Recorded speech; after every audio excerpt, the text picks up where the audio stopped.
The other angle is the paranormal. Most investigations involve evidence and no admissions, but this case is one full of admissions and no evidence. But if you had the chance to take full or partial credit for a great piece of creative work, which would you do? Now ask yourself why these people chose otherwise. Robert Johnson is considered the king of the Delta blues. He's also considered the father of rock and roll.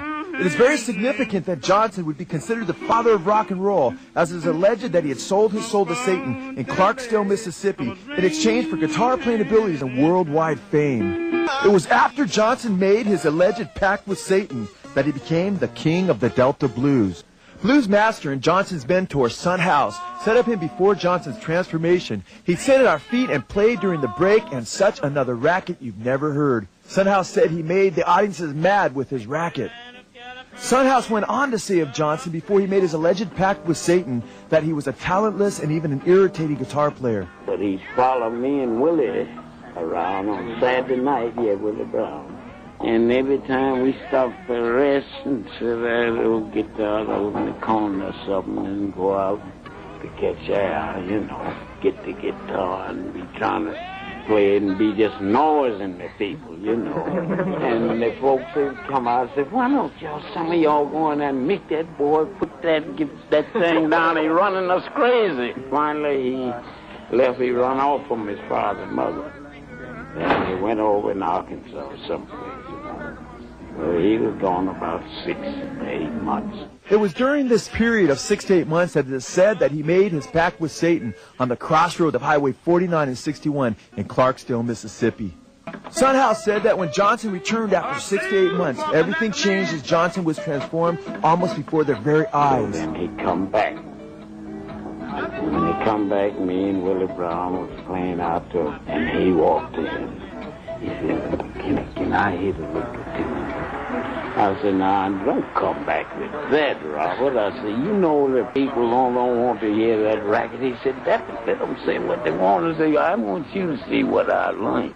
Son House said when he finished, all of our mouths were standing open. They couldn't believe what they were hearing. Son House declared emphatically, quote, he sold his soul to the devil to play like that. He's not only declared to be the father of rock and roll, but the Rock and Roll Hall of Fame says that Robert Johnson stands at the crossroads of American music, much as a popular folk legend has it. He once stood at Mississippi Crossroads and sold his soul to the devil in exchange for guitar-playing powers. Incredibly, Robert Johnson went from a guitarist who couldn't play a lick in a matter of months to a guitarist who, like a medium, didn't even have to practice as he channeled music from the spirit world at will. I never seen him have to practice anything like that. Never seen him sit down and learn a song. He already knew it.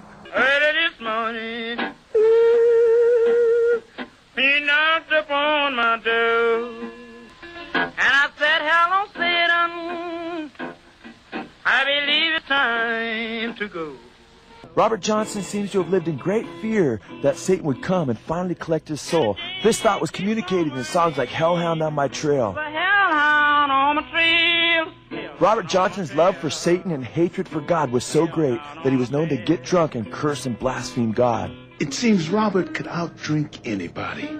He'd get drunk, start cursing God. The hellhound that Johnson so feared would finally catch up with him at the early age of 27 to take his soul. Johnson seems to have gone insane just prior to his death, having fallen to the ground, barking and howling like a dog. And they said he was crawling around, so they told me, he said, crawl around like a dog, so he was just howling, you know. Said he crawled on his hands and knees and barked and howled like a dog before he died. His fame killed him. Black Sabbath was named after a satanic being that appeared to bass player Geezer Butler after he had already painted his house black and adorned it with upside-down crosses and depictions of Satan. This satanic being that appeared at the foot of Butler's bed is considered the 5th mystical member of Black Sabbath, who gave them the material for their first 3 albums. Ozzy Osbourne has admitted that he thinks that he is a vehicle being used by Satan, declaring, "I don't know if I'm a medium for some outside source. Whatever it is, frankly, I hope it's not what I think. Satan." I was getting into, not practicing, but reading a lot of spiritualism and black magic and white magic. And somebody gave Ozzy this old 16th century book of black magic, and it was all written in, I think it was Latin. And he brought it round to my flat because he knew that I was interested in books and magic and all that kind of thing. And I just got this really weird vibe off it. And I put it in this cupboard in the apartment that I was living in. And that night I just like woke up suddenly and there was just like this black shape at the bottom of my bed. And it just vanished into thin air as I was staring at it. And I just had the thought, it's got to have something to do with this book that Ozzy brought round for me, and I like leapt out of bed, rushed to the cupboard to throw this book out, and the book was gone. And the next day I told Ozzy about it, and about 3 days after that we came up with our first song, Black Sabbath, and Ozzy just like related my experience in the lyrics. Big black shape with eyes of fire, telling people their desire. Satan sitting there, he's smiling.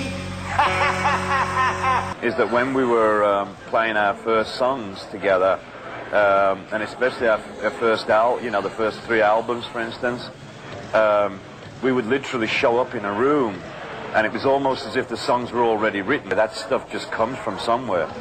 Ginger Baker, formerly of Clapton's group Cream, says of Cream, quote, "It happens to us quite often. It feels as though I'm not playing my instrument. Something else is playing it, and that same thing is playing all 3 of our instruments. That's what I mean when I say it's frightening sometimes. Maybe we'll all play the same phrase out of nowhere. It happens very often with us." Heavy metal's most popular group, Metallica, and a copy of Motorhead's Prince make it clear as just to whom they have given their souls.